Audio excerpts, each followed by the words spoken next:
So where are we right now? So we are in Bath Township right now. We are at the Nature Preserve Park right across the street from Jeffrey Dahmer's childhood home. And the property that he disposed of his first victim. This is where he wanted to come to dispose of it, but initially got pulled over on the way. He got pulled over on the way here with this dismembered kid in trash bags in his back seat.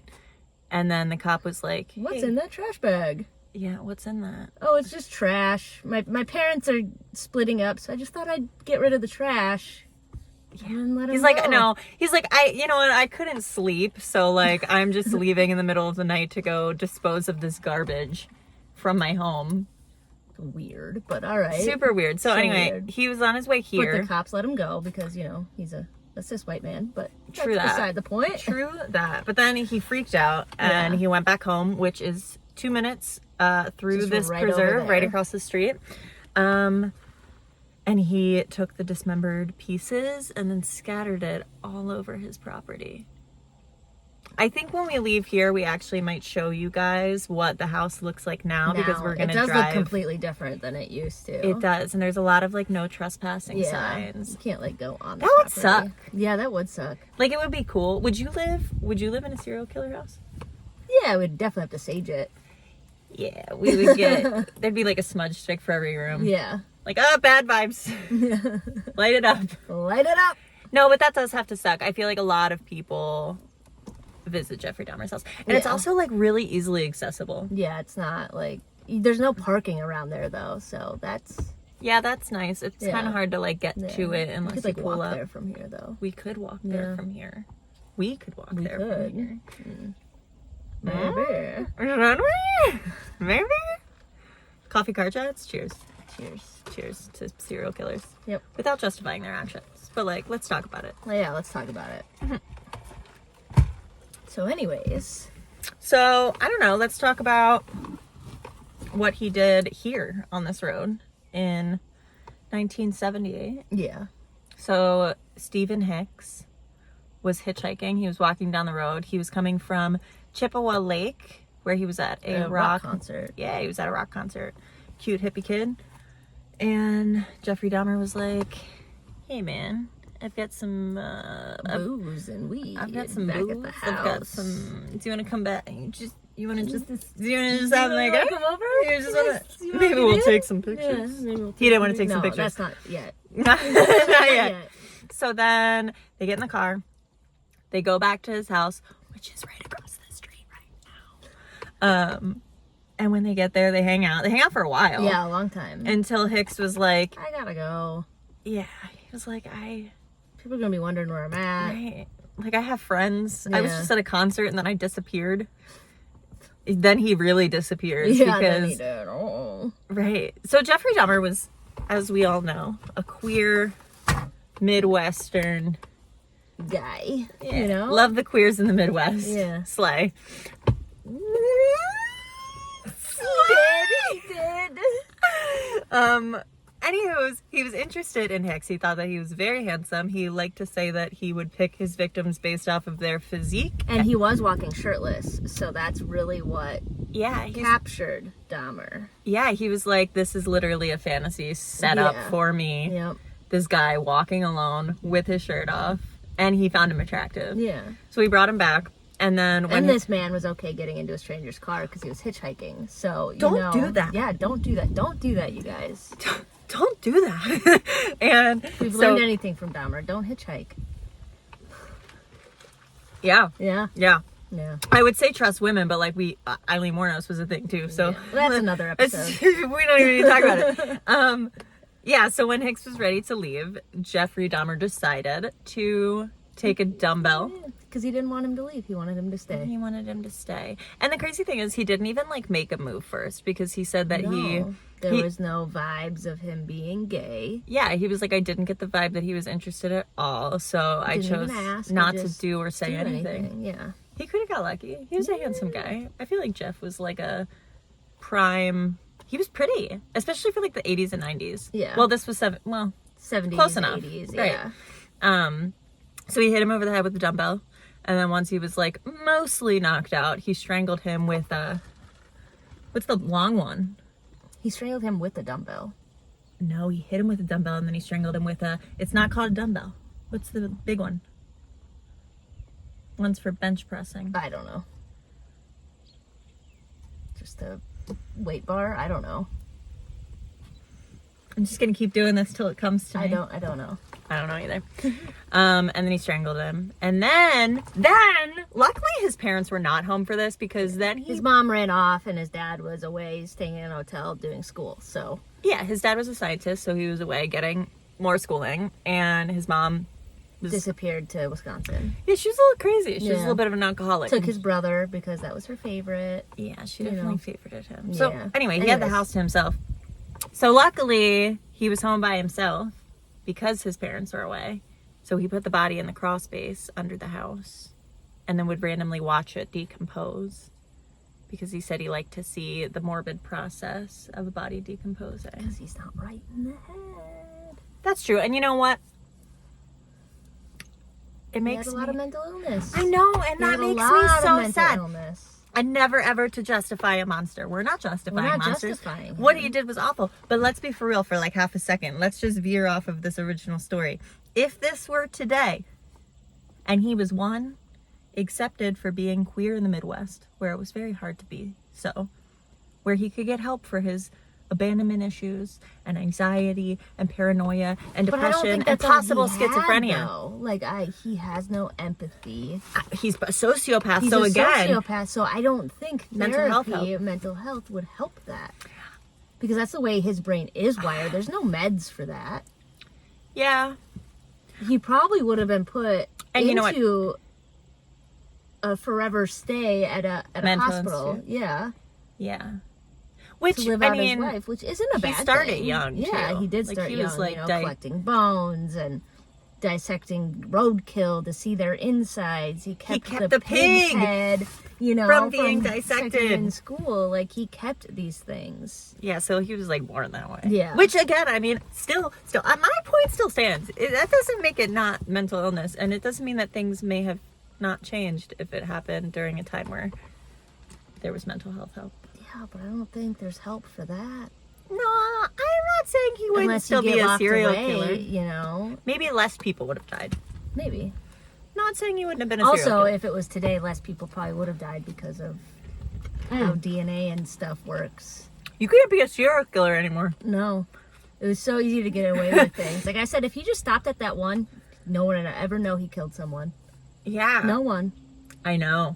Here. Yeah. If he stopped in Ohio, he moved over to Milwaukee. Yeah.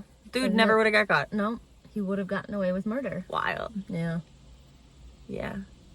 Even with that jogger that was probably running down this road. I know. So this is also, we thought that driving in. So when you come into this nature preserve, this does seem like it is the closest trail to where his house is. So if you don't know, there was less houses back then too around here, so there's more woods. Yeah. So that could have been the jogger. I know. Which we didn't talk about though. So if you don't know, prior to him picking up this hitchhiker, there was this guy running, and he would run by every day. Mm-hmm. And the one day he decided he wanted to keep this man and do things to him. Yeah, but he never had intention of killing the jogger. No, he didn't have intention to kill him. He wanted to sexually assault. Yes, he wanted to sexually assault him. Yeah. He went with a bat. After stalking him, though. He stalked him multiple times to see that he was running nearly every single day. But the one day he decides to do what he wanted to do, the jogger didn't show up. So he didn't do it. Yeah. Can you imagine being that jogger, though? Yeah, hearing about the story later on. And, Bath has a decent amount, a okay population. Can you imagine not knowing if it was you, though? Yeah. Because I'm sure there was a lot of people that used this trail but to this go man jog was on. I would jog that every day. I know. And the day, I had a cold, I didn't jog. And I didn't get hit with a bat and then, graped in the woods. The universe was looking out for me that day. That's wild. Yeah, that is wild. But anyway, I do think that trail is the one that goes through where we are right now. Because on the map it looked like the closest, at least long trail that someone would jog on every day. There were some joggers when we came in right now. Yeah. So anyway, back to Stephen Hicks. Dude was decomposing in a crawl space. And then after a while, he decided to bring it back. Like, oh, I should do something about this. You know, my dad's probably going to come home soon. And, you know, I got to do something about it. So then he brought him in, dismembered him, put him in some trash bags. And that was when he started. Now we go back to the beginning of this video. But, like, no, he didn't put him in trash bags right away. He would yeah. off to him. Yeah, no, he masturbated to the body parts specifically, not the whole body, just parts of the body. After he was dismembered. Yeah, after he was dismembered. And then he cuddled with them for 6 hours in his home. And then he's like, I should do something about this. And put it in trash bags. And that's when he tried to throw it in the lake over here, the water, whatever, river. It's like a little creek river. And that's when he got pulled over, and then he scattered them on his property. Because he got paranoid. Yeah, he got One paranoid. thing I will say about Jeffrey is that for somebody that has no empathy and seems to be like generally disconnected, well, I guess he's not disconnected because he's in a constant state of just trying to find love a little bit. Yes, but he doesn't know what love is. I think he's getting confused between, I think, love and sexual attraction. Yes, very much so. Because it seems so sexual based. Yeah.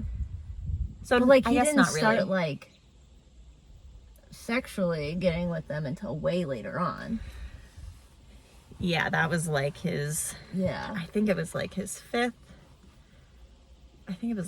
or sixth person before he started doing things. Yeah. But he also wasn't even doing sexual things with them prior. Like, No. he was Even, like, when practicing they were- necrophilia. yeah. Well, no, actually, no. Because technically, if you think about it, using parts to masturbate is still a sexual. It's still sexual satisfaction. True. He's doing it for sexual gratification, regardless if it was like considered sex or not. Yeah. or a it's still sexual act. sexual gratification. Right. So the whole time it was sex based. Yeah. From the beginning. Yes. So he wasn't really looking for love. But what I was gonna say is, for somebody that was like so not empathetic in any way and like didn't show a lot of emotion, and even when he explains the only things, thing he felt was paranoia. fear and paranoia. He was so scared. Which, I mean, I feel like even people who are, you know, mentally ill in that way, or sociopaths, if you're killing somebody, I feel like the only thing you would feel fear is being caught, so you can't keep doing it. Because he didn't want to stop. Yeah. Yeah, you know what? I do think he was just fearful that he couldn't continue, because he didn't seem fearful once he got caught. No. Because it wasn't fear-based that, like... No. He was going to feel bad or something bad was going to happen to him. Fear it was that just he wouldn't be able to give in to his urges. Yeah. Because then once he got caught, I think it was just acceptance. Because he told everything. Yeah, he told everything about every victim. Yeah. So that was, I think, everything that happened in Ohio. Yeah. Up to that point. And then it was only a couple months later, after Hicks, the first victim, that he got sent to the army. It was his dad's idea. Like, trouble. And, it was because he was an alcoholic. Yeah, he was an alcoholic, so his dad sent him off to the army. Yeah. His drinking problem started when he was like 14. Which he didn't make it long in the army either because of his drinking. No, he made it 2 years. 2 years, and then he got in trouble and discharged from the army. Because he got arrested for misconduct, from being drunk in public. And then he was discharged in 81. 81, yes. Which is when his dad sent him to live with his grandma in Milwaukee. Yeah. In 81. And then between 81 and 86, I believe, he was arrested twice. He was arrested at the state fair. At the state fair for showing his genitals. Wiener. And all he had, he had probation from that, but he only had to pay a $50 fine. Nowadays, you get put on a registry and you could go to jail for it. Dude just had to pay $50. Yeah. That was it. The 80s were a weird time, man. Weird time. Yeah, and then he was arrested again. What was he arrested for? Like, during this time, he's not, like, killing or anything like that. You know, he's living at his grandma's and he starts going to church. Yeah. And then he was arrested. He was on 1 year probation for disorderly conduct. Yes. For being drunk in public. Yeah. But, like, during this time, he's trying to get right with Jesus, you know? Yeah. And, you know, that's when he stole a mannequin. Oh, yeah. That's when he stole a mannequin. You know what? Here's the thing. Which is really funny, too, that story. because like he just waited in the store until they closed and no one saw him, and then he just walks out with a freaking mannequin. And I think it's funny that he took the clothes off because he didn't want to steal from the store. The clothes, he didn't. He want, took the clothes off he the took mannequin, the left clothes off, them. Yep, and just took the mannequin home. Took the nude mannequin with him back home. Just walking down the street with the mannequin. Yeah. So the thing is, he was using it to As a try to like replacement. satisfy. Yeah. Because he was building a lot of self-hatred. Like he was fighting religion with his grandmom from living there for those 8 years. Yeah. Right? Or, well, like 6 years. 6 because he was in the years. army for 2 and then he was there. So for like 6 years. There was a 9-year window without Which I doing feel like for anything. somebody that had that strong of urges, that's pretty impressive. That is pretty impressive. You know? Yeah. Using a mannequin to like not want to. Also, during that time, he's going to church. He like quit drinking and stuff like that, so the urges weren't as strong. Right. Right. And then 9 years after the initial, so in 1987, That's when he got his job at the chocolate factory working nights. So then he could have like a nightlife on weekends. Yeah. That's when everything started going downhill for him. Was he working at the chocolate Yes, factory? that's yet? when he started. Yep. He's working at the chocolate factory at nights, so then he could go out on weekends and, you know, have money to spend Right. and have a nightlife. Which is when he started drinking. And that's when he found gay bars. Yeah. Yeah. Yeah. And then in 1987, whilst he was starting to go to gay bars, that was when he met his first victim in Milwaukee. Yes. Which his name was... Also Steven. Also Steven. I Yes, was going to say also also Steven Steven. because it was 2 Stevens in a row. It was Steven. I don't really know how to say his last Tuomi. Tuomi is his last name. And he actually killed him by accident. Yeah, he didn't intend to kill him. His He just first wanted victim. to He wanted to cuddle. He just wanted to like drug him to cuddle, which I don't even think he needed to drug him to cuddle. Because like, he met him at a this gay bar and he brought him man- home. This gay man went to the hotel with him, so it's not like you Consensually. Had to, yeah, consensually. So it's not like you had to drug him to cuddle with I you. think that subconsciously he probably had intention, but he didn't know that he had intention. it was there but not there because he's like, oh, I'm cured after 9 years of not, you know, like I'm not doing anything Yeah. and finding God for Yeah. that small window. Yeah. But so he drugged him with the intention of just cuddling. And then he woke up all bloody and a dead man in his bed. Yeah, he had beat him to death. Yeah, he beat him to death. So in the hotel, he kind of freaked out because they Yeah. only had it for one night. So he ended up booking for Another night. Whilst being there, dismembering Stephen number 2 in the bathroom, and then putting his body parts. He went into out a and suitcase. bought a suitcase to put him into it, like, Yeah. and then just bringing an empty suitcase in, and then leaving with and the then body. in even the suitcase. taxi driver joked and said, "Oh, What do you have there? A dead body?" Because it was so heavy. Yeah, Yeah. So then, you know that joke we all make. You know, if a suitcase is too heavy, you there know. nobody. Yeah. Yeah, But this actually- time, actually, yeah. Yeah, that's actually really sad. Yeah, it is sad. Maybe Yeah. you know. So anyway, The taxi driver after was probably like, "I was right." I know. What? Like after I the meant years that of when I finding said out, it. It wasn't yeah. a joke. Yeah. So he transported the body in a suitcase Back to his grandmother's. back to his grandmother's house where he dismembered Poor it. lady. I know. Grandma. She thought he was just doing taxidermy, I know. like of animals. And she didn't even know because wasn't she dead by the time he got arrested? I like think so. that's she's never gonna. Maybe, I don't know. I don't think she was. No, I think she was. I don't know. So he transports the body back to his grandmom's house, takes it down the basement where grandma thought he was doing taxidermy. That's why it smelled like Yeah. death down there. He dismembered the body, and then he took the head because he wanted to keep the skull, and he put it into like a huge pot that you get at like kitchen stores, or like restaurant Was it stores. that one or was that a different one? No, Or that did was he the do one it to he. multiples. Yeah, so he put the head into it with bleach and with cleaner. Which I don't know how he didn't pass out from boiling that. And dissolved know? the skin and the meats so that Yeah. he could keep the skull. Yeah. Yeah. I mean, like, that's... And he knew, though, because when he was in his youths, he was very into taxidermy. Yeah. Which is one of the reasons that his grandma thought he was just doing taxidermy down there, because it was, like, already a hobby anyway. Yeah, exactly. So he knew how to do all that Yeah. to keep the skull. So we're still currently in 1987. Yes. His next victim, same year, was a 14-year-old who was his first... He was his first victim that he like coerced with money. Yeah, That with was money just to like, take pictures. I just want to take some pictures. I just want to take some pictures. I just want to take some pictures. So 14-year-old, he's like, hey, I'll give you 50 bucks if you come back to my apartment so I can take nude photos of you. He did not. I mean, he did. He did, but he strangled him first. He kept the money. And also dismembered him. Yeah. And drugged him. Drugged him first. Drugged him with the sleeping medication. He definitely had a pattern. Yeah. And it was interesting because, like, Dahmer is strong and Yeah. tall. And, like, but I still, feel he like, didn't want to risk. I don't think he had the confidence. Maybe No, he was a little maybe. lack of confidence. And he didn't want to risk them getting away. So drugging them. You know. In the long run, that didn't really work out. No, Skip it ahead didn't, really yeah. far. Drugging doesn't always work. So then the following year, in 1988, he met Richard Guerrero. Richard sounds about right, Guerrero. And he met him at a gay bar. And they ended up coming to spend the night together at Grandma's house.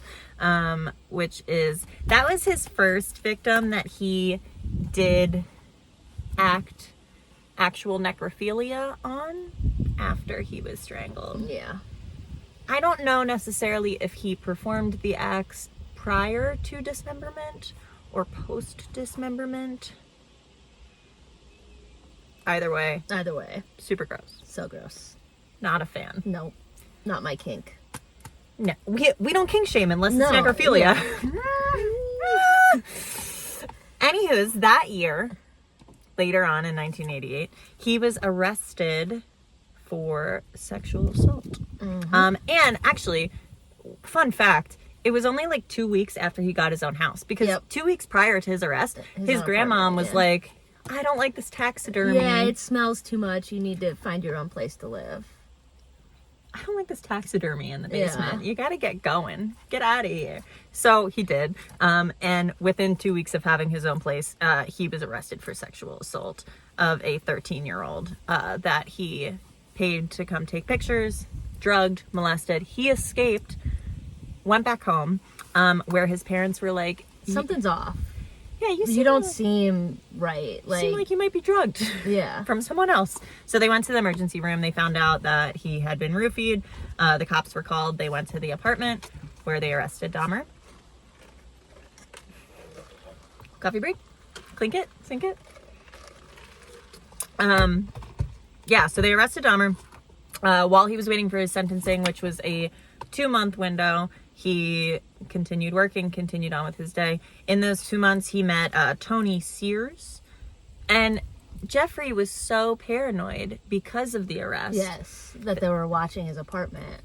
That he didn't take him back to his apartment. He actually had Tony's friend who was out at the bar with them. So there was 3 of them in the car. Which they went out to breakfast even beforehand. Like, they were having a good time. And this, friend had no idea. Yeah. And then they drop him off down the street. He didn't even know where the grandma's house was. Yeah. And he was a suspect. Yeah, that's so sad. And it ran him out of town. Yeah, he ended up moving away. Because he had to go back into the gay bars with like the cops and stuff trying to identify. The owners, they're like, you can't be doing this, just don't come back here. Yeah. And then like family, and then his friends were questioning it, so like he had no one. Yeah. So he took Tony back to his grandmom's house so that he wouldn't be in the apartment with him, where he strangled him, dismembered him, per usual, his go-to pattern. Yep. But this time, he kept trophies. He did, the head and genitals. And he kept the genitals. He kept both in a box. Oh, he kept both in an airtight box in his locker at work. So that he could look at it all the time. So then he was then sentenced later, to work 2 months later, program for a year where you go stay in a facility and then you can leave for work, but you got to come back there. Yeah. But he was able to look at those pieces in the locker because they were in the work. Yeah, like, so you're only leaving able to get off for a little bit, but then it ended up not being enough because it all shriveled up and it just wasn't satisfying him anymore. So then 2 months after being released from this 1 year, the 1 year, to go back home, that was when he met Raymond, which that victim was his first one that he used like acid on. Yeah. So he dismembered it, kept the skull, per usual, after strangulation and drugging, but he put the rest of him to dissolve into a slush. Yeah. And then scooping it out to put down the toilet. Yeah, and then he flushed it. But that was his first time doing that in 1990, right after his release. Yeah. 1990 was a very busy... When did he drug the people at the bathhouse? Throughout this whole thing. Yeah. He was bringing sleeping pills to the bathhouses that because he thought he can control all of the people there.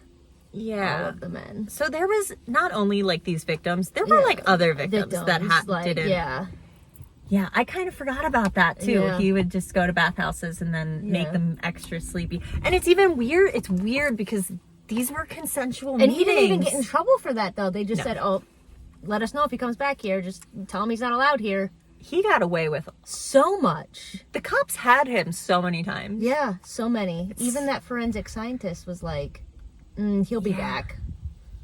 Yeah. He's not a safe person to have out in public, but you guys will see him back. I think there were quite a few people that probably tried that like saw that he was just like a menace to society. Yeah. But he just kept getting away with shit. Yep. Wild. So that we're in 1990. That was when that happened. Dismemberment put into a vat of acid.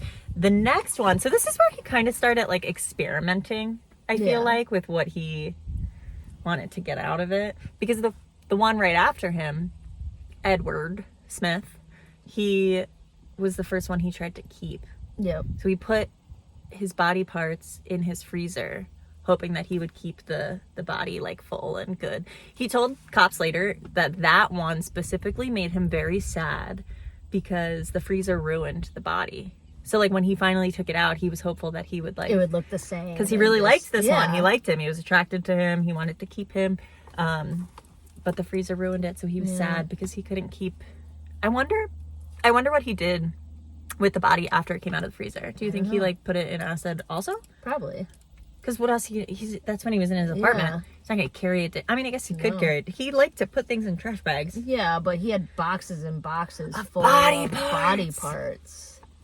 A lot of skulls. He liked skulls and genitals, which back is like we were to the sexual. It's just because like his aspect is he goes off of the physique of like the chest and like all that The stuff. muscles. But again, at the same time, you can't keep those parts around because they're too big. So head and genitals. It's such an interesting thought Yeah. because it's not the thing that he was like. I picked my victims based off their physique and their muscular build of their body, but that's the only part of the bodies that he didn't keep. That's probably why he tried the freezer. Yep. It didn't work out. Didn't work out. Didn't work out. His next victim, Ernest Miller. So this was actually one of the only times where he got the urge to have a victim where he was out of the sleeping pills. Meds. Yeah. So he slit his throat. Yeah, he said he didn't like that. He didn't like that. It was the worst way. Yeah, it was too messy. Yes. And because he's so paranoid. Yep. You don't want blood on things. No. And then within that very short window of the end of 1990, he killed like 3 other people. All the same way. Strangulation, taking pictures of them, dismemberment, vat of acid, keeping the skulls. Eating them, Yeah. Okay. So the following year, 1991, again his final year. with his experimenting, he had his first experimental zombie, which he drugged him first, right? And then he drilled holes into his skull. Like a lobotomy to try to make it so he could just be completely in control of this person. Yeah, and then he like poured acid into it. Yeah, thinking that it would, My be brain all itches. good. Yeah. So yeah, he was hoping that it would kind of like chemically lobotomize. No, he died immediately. It did not work. So then a couple weeks later, he found a 14-year-old, and he tried again. Drilled the holes into his skull, Poured the acid, and then he thought he was dead. Yeah. So he went out to the bar to drink. Went to the bar to party for a couple hours. And then when he came back, this kid is sitting on the stairs. Yeah, there was outside. like 3 women there's like and a cop. And again, he got away with it. He said, "Oh, this is just my 19-year-old boyfriend. Like, he's just really drunk right now. Like, do you not see the holes in someone's head?" Right. And he was naked. And even the women said that they were concerned because, like, his penis was bleeding. And he had, like, blood on him. And he was nude. And he then probably he looked shows young. the nude pictures to the cop, like, "See, this is my boyfriend." And then they let him go back up with him. Yeah. Because he had Polaroid pictures from when he first came over before he put the holes in his head. This kid is bloody and naked and can't speak And they just let him go back with him? Like, they just believed him? Yeah. What? Dahmer used the Polaroid pictures as like, see, this is my boyfriend and we're just a little kinky, but we got into a fight, so he's just really out of it and drunk. Okay. Okay. Here's your boyfriend back. What? Baffles me. Mind blowing. Wild. Wild behavior. So wild. So he brought him back upstairs. Did the whole shebang. Done. Yeah, done. Yeah. And then in 1991, between then and July, he killed another 4 people. Yeah. All in the same ways, less experimental. The OG, taking pictures, strangulation, dismemberment, acid, etc. Drugged them all. But July 22nd, 1991 was when Tracy Edwards came along. Tracy Edwards. Yep. MVP. Definitely. Yeah. So he came up, same situation. He was getting give you $50 to take pictures of you, you know. Took some Polaroids, went to go handcuff him. He had a knife in one hand, he had the handcuffs in the other. But he only got one handcuff on. He did. Because he, like, threw his hand. And then he tried to act all buddy-buddy with Dahmer, because then he put on a movie. The Exorcist. The Exorcist 3. And then he got all distracted with it and started acting weird and stuff, but he was just so into the movie. So then he hit him over the head and ran. He punched him. And ran. And Go away. Tracy! Yeah. Go Tracy! So then he gets out, he finds a Milwaukee Somehow there's cop. a cop right there. Conveniently. Brings him in. Tells him, but the cop, he just wanted the handcuff off. That's all he wanted. He just wanted the handcuff off, whatever, but they were different handcuffs. The cops didn't have keys for it. It wasn't like a universal one. So they went back up there to get the handcuff off, and, Yeah, that was, that's why they went up there initially. Because he wasn't saying anything. He just wanted it off. Like, he wanted out of there. Realistically, let's be for real. It's, 1991? Yeah. And it's a black man talking to a cop about how a white guy so he didn't want to tell him. He didn't want to tell him. We know this is just like the same story of remember. Yeah, but luckily there was so much proof. Luckily that their key didn't work for his handcuffs. Yeah, true that. Because that's what ultimately. Yeah. So they went back out to ask about the handcuff key and, seize. Yeah. During this whole time, though, like, while he's doing this stuff, Dahmer's doing this stuff in his apartment, he's, like, making friends with, like, his neighbor and stuff like that. And another neighbor is, like, calling the cops from the smell, and they're doing absolutely nothing. They never showed up. It smelled like rotting dead bodies. Yeah. And they never did anything about it. He was, like, the only single white man living in this building. Yeah, they didn't do shit. Like, they didn't do shit. Nothing. And like I said, he made friends with, like, his neighbor and, like, Yeah, his one neighbor said that he thought him $60 for a wedding gift for his sister. Like, he said he thought very highly of him. Like, he was like surprised. a soft heart and all this stuff because he was very, like, nice and charismatic to people around him. He was very polite.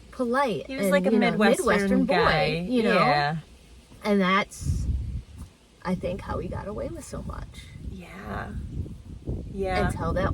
And he's always been, like, so helpful, too, is also the thing. Like, he was so overly apologetic the other times that he got arrested. That's like, I'm so sorry. This will never happen again. Like, I'm really working on things and whatever it may be. So he gets arrested. They find skulls among skulls. And body parts. Heads in the freezer. Testicles in the freezer. Hearts in the freezer, Yeah. And that whole big vat of slush. Yeah. The one detective said that he opened the freezer and saw a full head with the face and everything still on it looking at him, and he had to stop working. Yep, he retired. Because he just had nightmares about it for, like, the rest of his life. And then, like, his lawyer, like, he, like, going in, like, told him, you probably shouldn't talk. He's like, no, I want to. And he had to sign a paper every day saying, no, I'm going to talk. Yeah, he wanted to tell his story. I think he was just done. He wanted to tell everything. He was done. Yeah, I think he was done. There was no getting around it either because look at the evidence in his apartment. You can't get out of that. No, he also said to one of the detectives, too, where he was just like, why don't you just kill me? Like, why don't you just kill me? It's what I deserve for what I've done. Yeah. he also had that underlying self-hatred religious thing too. So Yeah. that also Yeah. probably had to do with it, because then once he was in prison, he got 16 life sentences. Yeah. Consecutive life sentences. Yeah. Which he only made it like 3 years. Yeah, before he was beaten. But he to got death. very religious in jail, and Yeah. he, you know, prayed about it, went to church, etc., etc. Then November 1994, a fellow inmate beat him to death. Yeah. I wonder if it was like one of the victim's friends. Well, no, there was multiple people that tried to kill Dahmer. There was another person that was attempted to kill him in church. Actually, he had, I think, like a shank or something, and it didn't happen. I'm just wondering, like, if any of those were friends of the victims, you know? The ones that tried to kill him, like they had a vendetta against him. I don't know.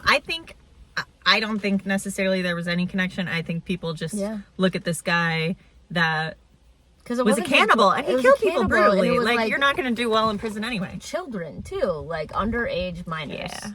You know, the one kid was like 13. People don't take, like, there's a lot of bad people in prisons, like prisons that like Dahmer were in, like max security and stuff like that. But if you do stuff to children, you're not going to make it far in prison.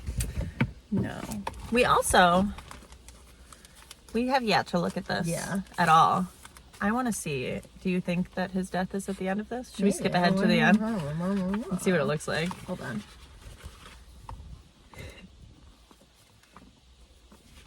I bought this 2 years ago. It stayed in this sleeve in a frame in our home. Yeah. I don't think I can show you guys a lot of this book because it's very graphic. Really graphic. It's a lot more graphic than I previously thought. Shows his death in it. It's just up until... Yeah. I mean, is this not... No, that's Edward's. Oh, yeah. It's up until his arrest. Yep. Okay. Maybe we'll do another video kind of going through this once I actually look at all of the pages and see what could be shown. Yeah, without going against guidelines a little bit. Yeah. So, should we drive over by Dahmer's childhood home? Sure. Maybe show you guys what it looks like? Yeah. So right now, we're going to drive by Dahmer's childhood home, and we're going to show you what it looks like now. Let's go. And then I'm going to find a clip of what it used to look like. Because it looks different now. And show them next to each other. So you can see. Come with us.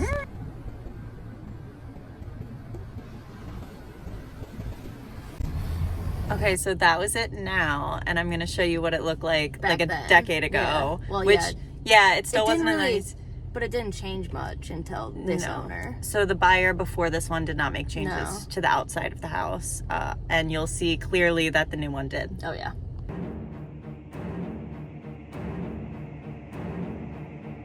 Thank you for joining us. Yes, and thank you for watching. That was fun. Until the end. Yeah. And if you made it that far, please hit like, subscribe, share, all those options so we can get this out there and, you know.